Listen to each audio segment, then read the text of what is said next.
அடுத்த முகுந்தராயபுரம் பகுதியில் செயல்பட்டு வரும் பொதுத்துறை நிறுவனமான பாரத் மிகுமின் நிறுவனத்தில் 100க்கும் மேற்பட்ட ஒப்பந்த கேண்டீன் ஊழியர்கள் பணியாற்றி வந்தனர்.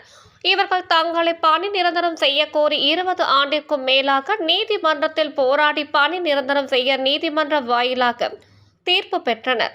இந்நிலையில் ஓய்வு பெற்ற கேண்டீன் ஊழியர்கள் பொதுத்துறை நிறுவனமான பாரத் மிகுமின் நிறுவனத்தில் இருந்து தங்களுக்கு கிடைக்க வேண்டிய பணிக்கொடை, சம்பள நிலுவைத் தொகை, ஓய்வூதியம், வருங்கால வைப்பு நிதி தொகை உள்ளிட்டவைகளை பொதுத்துறை நிறுவனத்திடம் பலமுறை கேட்டும் இந்நாள் வரை அந்நிறுவனம் எந்த ஒரு நடவடிக்கையும் மேற்கொள்ளவில்லை என கூறியும் தங்களுக்கு கிடைக்க வேண்டிய நலத்திட்டங்களை உடனடியாக பொதுத்துறை நிறுவனம் வழங்க வேண்டும் என கூறி பாரத் மிகுமின் நிறுவன வளாகத்தில் ஓய்வு பெற்ற கேண்டீன் ஊழியர்கள் கண்டன ஆர்ப்பாட்டத்தில் ஈடுபட்டனர்.